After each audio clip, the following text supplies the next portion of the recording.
Hello everyone, তোমাদের সবাইকে আমাদের অনলাইন ক্লাসে স্বাগতম। আজ তোমাদের সাথে আরেকটা নতুন একটি মজার একটি ক্যালকুলেশন নিয়ে চলে আসছি। যে এটা কী বলছে যে 4 এর পাওয়ার কত 1/4, আবার এর উপর পাওয়ার কত 6, তবে এর মানটা কত আসে। তোমরা যদি এটা নিজে করতে পারো অবশ্যই করে কী করবে আমাদের কমেন্ট বক্সে দিয়ে দিবে, আর যদি না পারো তাহলে একটু দেখে নিবে যে কীভাবে আমরা সলভ করি। অনেক ক্ষেত্রে এগুলো প্রতিযোগিতামূলক পরীক্ষায় এগুলো আসে, অবশ্যই তোমাদের কাজে লাগবে যদি একটু তোমরা দেখো। তাহলে দেখো আমরা কী করতে পারি, যে আমরা কী জানি যে পাওয়ারের উপর যখন পাওয়ার থাকে তো পাওয়ারে কী হয়, গুণ হয়। 1/4 যখন গুণ হয়ে গেছে তাহলে কী হবে 1/6।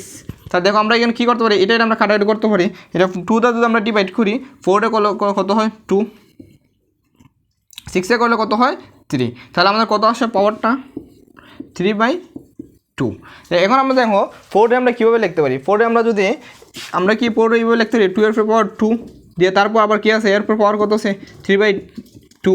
তাহলে আমরা কী জানি যে পাওয়ারের উপর যখন পাওয়ার থেকে পাওয়ার 4 গুণ হয়, তাহলে এটা আমরা কীভাবে লিখতে পারি, দেখো 2 × 3/2। তাহলে এই 2টা কি আছে উপরে আছে, আর এই 2টা কি নিচে আছে, তাহলে এই 2 কাটা।